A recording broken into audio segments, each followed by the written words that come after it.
Pauley Perrette, the irreplaceable icon behind Abby Sudo, the talented, quirky, and lovable forensic scientist on the hit crime series NCIS, unexpectedly stepped away after 15 years of commitment. The public thought they knew the reason. She needed a more peaceful life. It sounded simple, but some music people close to the situation revealed a completely different story. There were allegations of assault, safety violations, and a co-star she feared so much that she had to seek psychological therapy to cope. CBS later offered a settlement they believed would resolve everything. That was until Pauley Perrette confirmed what had actually happened. Music. When I look at my life, and my life has been crazy, I have had a crazy life.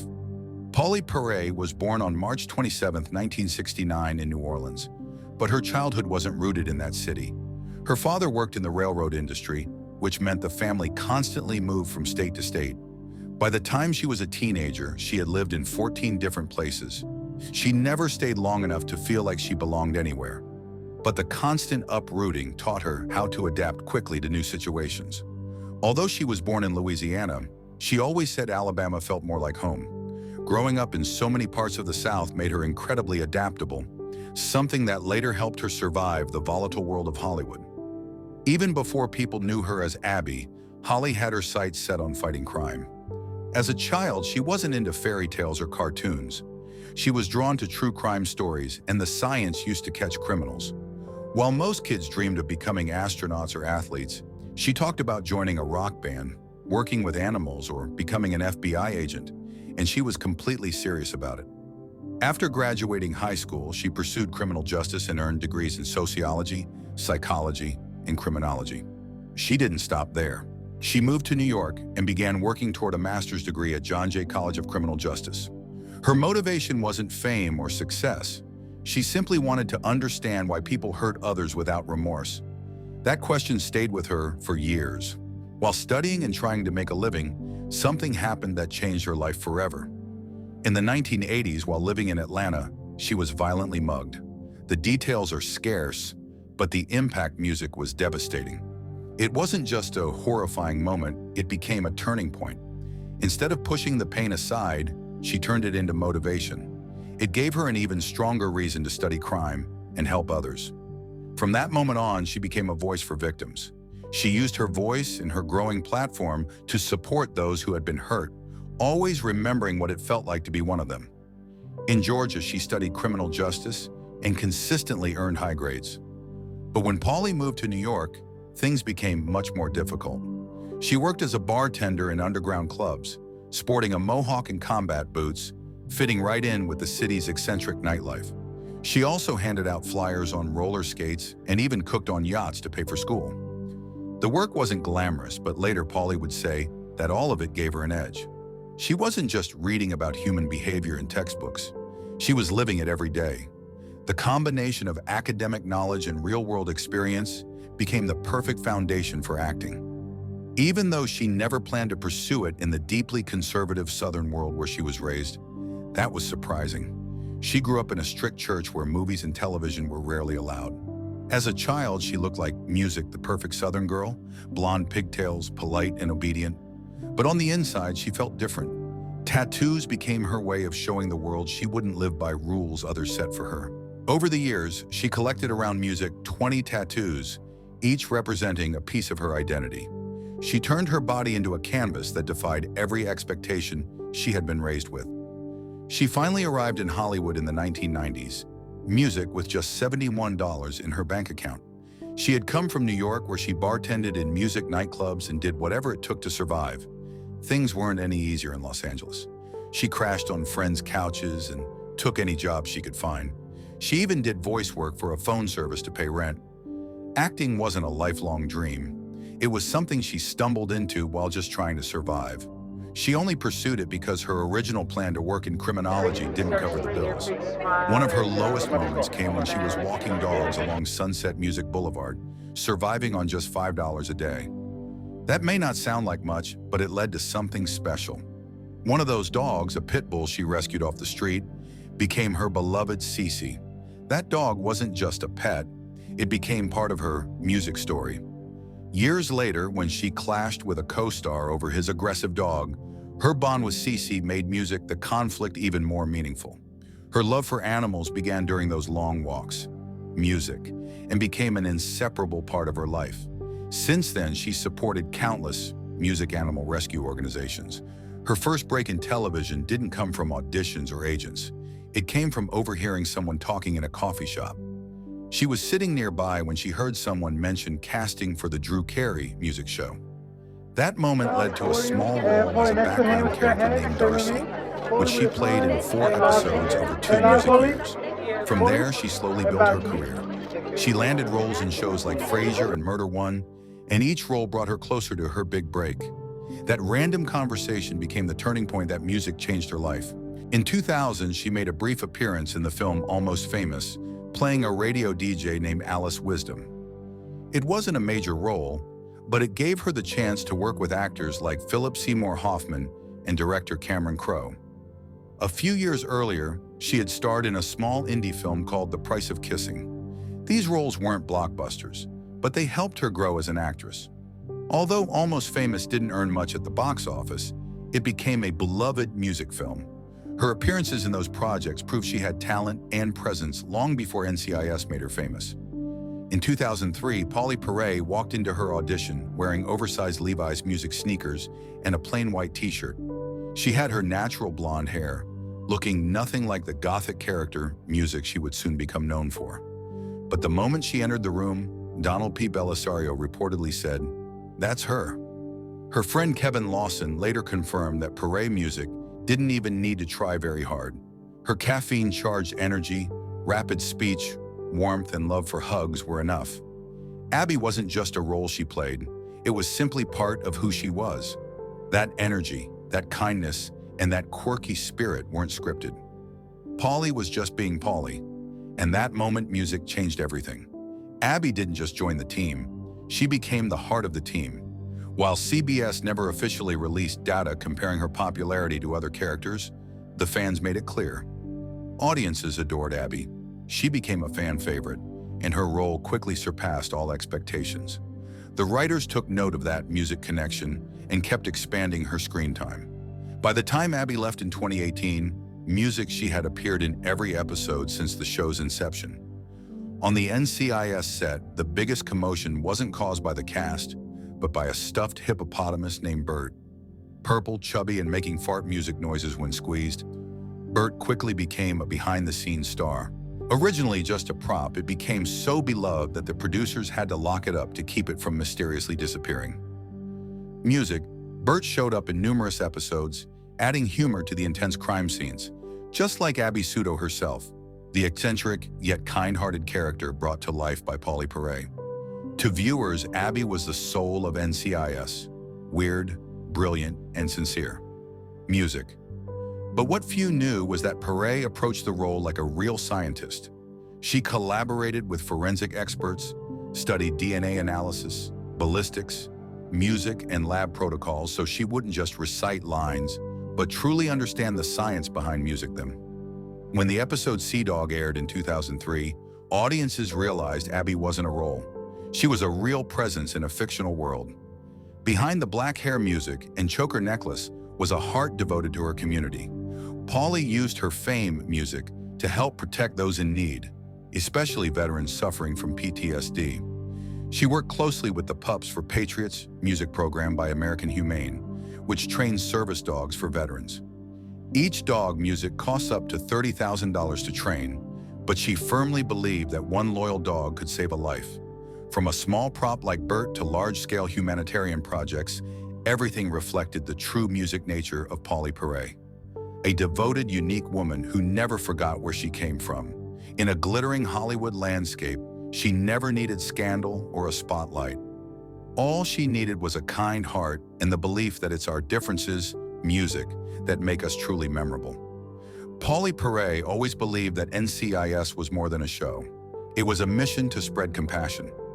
Off-screen, she remained music committed to supporting the Pups for Patriots program, helping match more than 160 veterans with PTSD or brain injuries to highly music-trained service dogs. For her, it wasn't just charity.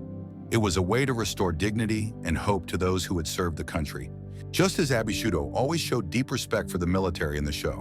When NCIS aired its Season 7 finale, the show drew over 20 million viewers in the US, surpassing even American Idol that year. Its ratings among the coveted 18 to 49 demographic rose by 25% music, making NCIS the most watched scripted show in America. A victory fueled by Abby, the heartbeat of the series. Along the way, a small detail also became a phenomenon. Abby's Calf Pow drink, originally just a caffeine prop on set, producers turned it into a bright red energy drink, a signature symbol of the character. 7-Eleven quickly jumped on the idea, launching a promotional campaign that boosted national energy drink sales by 14%. Few people know that Perrette never actually drank Calf Pow. Her cup was filled music with cranberry juice. And just like Abby, she never used a stunt double, even when filming in tight morgue music spaces, despite her struggle with claustrophobia. One episode, Bête Noire, required her to confront that fear in a critical hostage scene. She didn't hesitate. She pushed through. Even when the set made her feel like she couldn't breathe, the show attributed it to a fear music of corpses. But for her, it wasn't the dead bodies. It was the closing walls. Yet she remained in the role for music 15 years. She never let fear affect her performance. During her time on NCIS, Perrette also secretly created a webcomic under the pen name P. The comic Lab Babble followed the quirky adventures of AB in the lab. At first, no one knew it was her. The comic music carried AB's humor, scientific quirks, and even featured Bert the Hippo. Eventually, fans caught on. But the most surprising part wasn't the comic itself. It was where the money went. Every cent from ad revenue was quietly music donated to animal shelters across the country. It was an act of silent charity no one asked for, but she did it anyway. In 2011, the Guinness World Records awarded Perrette a title no one had ever received before. She was named the most popular music female crime drama actress on television. This recognition wasn't based solely on viewership numbers. It came from a Q music score, a metric that measures how much audiences actually like a person, not just the character her. She outranked actresses from shows like CSI and Law & Order. At the time, NCIS was averaging more than 18 million viewers per music episode. But what made her stand out wasn't just her gothic appearance or scientific lingo. It was the way she made people care. In October 2016, everything changed on the NCIS set. Music Mark Harmon brought his rescue pit bull Dave to work. Something he had done music for years without issue. But that day, something terrible happened. The dog bit a crew member so severely the person needed 15 stitches. The attack was so serious that production had to shut down for 2 hours. It wasn't just a scare. It left lasting physical and emotional trauma. Harmon's lawyer later admitted he had been warned about the risks of bringing the dog back. Still, Dave returned. The once safe, controlled music set now carried an undercurrent of fear. The issue didn't go away. It set off a chain reaction that fractured the foundation of the show. Shortly after the attack, Pauley Perrette demanded that CBS never allow Dave near the set again. She was deeply shaken, but when the network allowed the dog to return, she was outraged. In response, she added a strict clause to her season 15 contract.